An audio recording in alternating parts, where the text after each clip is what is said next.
All right, so this is going to be the data for lab number 16, experiment number 16, the enthalpy of combustion of a vegetable oil. All right, so for this lab, what we would have done is we would have been taking there's like two parts. For part one, we're going to be doing a calibration with a standard tea light. And then on step two, we're going to be using like soybean oil inside of it's similar to a candle, except that it uses an oil base instead of a wax. And then we will be using that, and we will be heating up some water, right? So to help you guys visualize this, I have some stand-ins. I did manage to find a candle, right? So we have a light on this part. And so we're going to use these for our masses. And then on the top part, what we will be using is we will be using this container. We're going to fill it with water, and this is where the heating would occur, right? So normally what we would have had is we would have had a stand. We would have had the light down below, right? And so as this candle burns, then it would heat up the water that we'll put in here. Now I've gone ahead and I've measured out our amount of our water, 100 milliliters.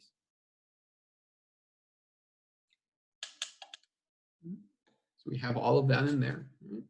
And so now what we can do is we can light this candle and we can monitor the temperature of the water.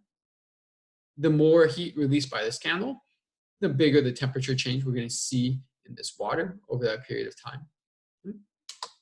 And so we'll be able to take a temperature of that water, where it starts initially. We're going to look at where it ends when we blow out the candle, and we can measure what that temperature change is. Right?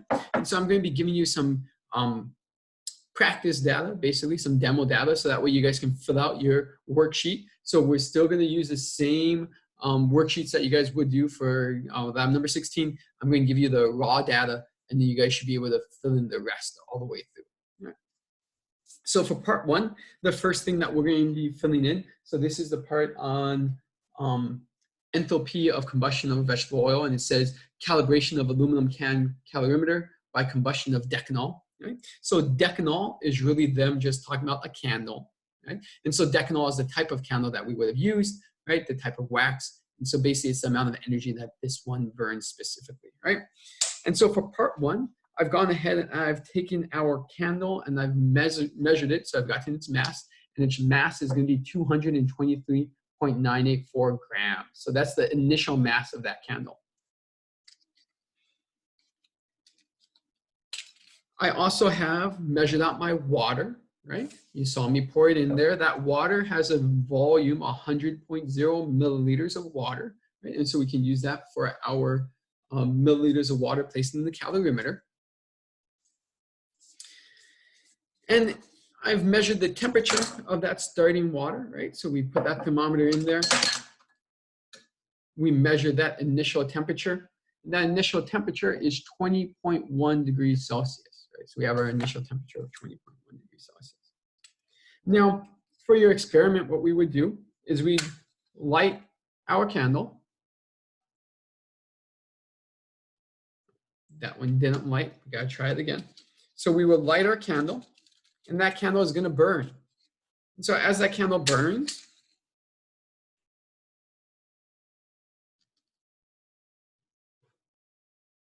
as this candle burns, right, you can see the candle, it's going to turn some of that wax into heat, right? So that's the heat that we feel. And so we would place this underneath our water. As this heats up, then we could monitor, or as the candle burns heat, it's going to release that, and that heat's going to be picked up by our calorimeter, the water. There we go. The more heat released by this candle, then the hotter this water is going to go. So in the lab, we would let this go for a decent amount of time. We could track the amount of the temperature change up here. We would see that difference. So we're going to fast forward. We're going to pretend like that all happened. So I'm going to blow out my candle. And now I'm going to take this candle and I'm going to bring it over and I'm going to get its mass. So right now, we've just finished our first trial for part one. And what we found out was that our water, it started off at 20.1 degrees Celsius, and it's gone up to 41.4 degrees Celsius. So it's gone up by almost 21.3 degrees, right? So we've increased our temperature quite a bit there. And then I've taken my candle, the one that's been burned, and so now I'm looking for its mass after it's burned. And so when I look at that one, I find out that it's changed in its mass. It's gone down. And so its new mass is 223.542 grams. So this was its initial mass. This is its final. And so you can see that we've lost about half a gram of decanol. Right? And so that decanol, what it's done is it's been converted through a chemical reaction into the combustion process to carbon dioxide and water. And so we've released some amount of energy. So that's the number of grams that we've burned. So now when we fill in our piece of paper, right, we have A, the initial mass of the lamp or candle. We have B, the final mass. We have the milliliters of the water. We have the initial temperature, and we have the final temperature. So we should be able to now fill in F and G. We should be able to fill in the mass that's been burned. We should also be able to figure out the temperature change of the water. Now, like all good experiments, we're not just going to do that once. We're going to do that several times. So we're going to set up a second trial. And so we're going to do a second trial. We're still using the same candle. We're still using the 100 milliliters of water. But this time, we have a slightly different mass. So our initial mass of our candle is 223.539 grams. So that's our initial mass before we light that candle the second time. And this water, it's a fresh one since our last one was at 40.1 degrees Celsius. So we're starting off with a slightly different temperature. And so I poured new water, and this one's at 19.5 degrees Celsius. So this is the initial water temperature for trial number 2. So we're still in part 1. We're still working with the decanol. We're just doing a second trial. Now this time, for our second trial, we heated the water until it reached 41.7 degrees Celsius. 41.7 degrees Celsius. So we've gone up a little bit more than last time. Right? So we should have a larger temperature change. And this time when we measure that mass, we once again lost mass for this experiment. And so our candle, after we've burned it, is now at 223.059 grams. Right? So we have a new change there.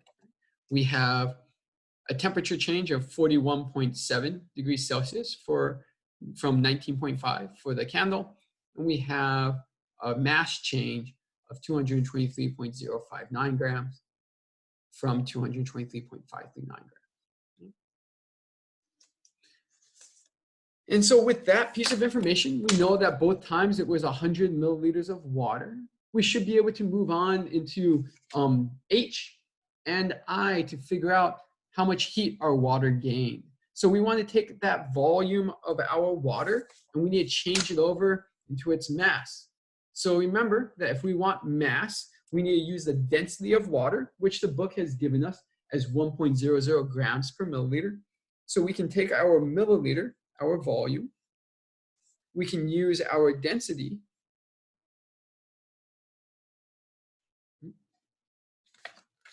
and we can convert that over.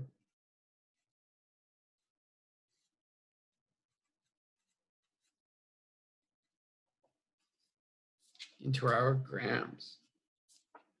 There we go. All right, so we can take our volume, use our density to convert it over into our grams.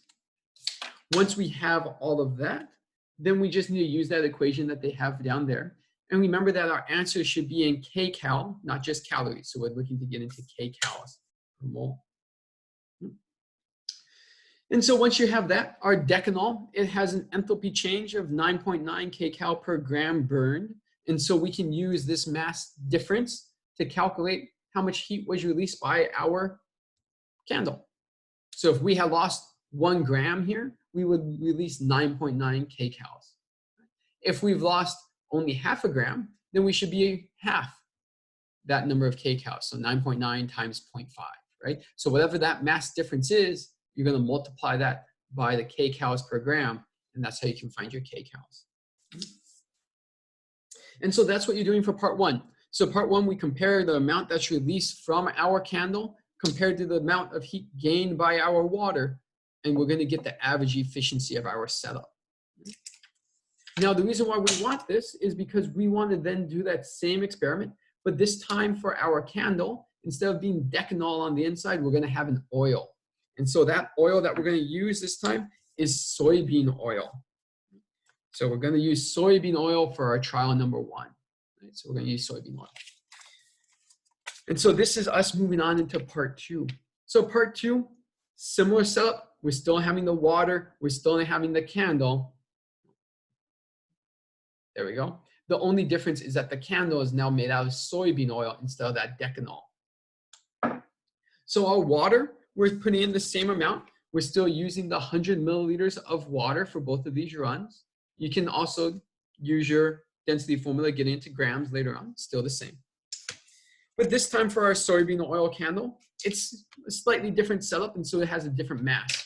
So our initial candle mass is 184.140 grams. So 184.140 grams. And that's our initial one. Our temperature of the water, 20.3 degrees Celsius before we heat. So now we light this soybean oil on fire. Some of it burns, and we see a temperature change of 43.5 degrees Celsius. So we've gone up quite a bit in our sample. Right? So we went from 20.3 to 43.5 degrees Celsius. Right? So that's our temperature change for our trial number one. And for our soybean, right, we're going to bring that back. We're going to measure its mass. Now it's lost mass once again, and it's down to 183.556 grams, right? So this is its final mass after it burned. This was its mass before it burned. So bigger masses overall, but the change is similar. We're still looking at somewhere in that half a gram of change. Right? And so that's for our mass of our soybean oil. So that's for trial one. So that's the only data that we need to finish that calculation. We should then be able to figure out how much heat our water has gained. We should also be able to figure out for that kcal per gram what it should be for our soybean oil.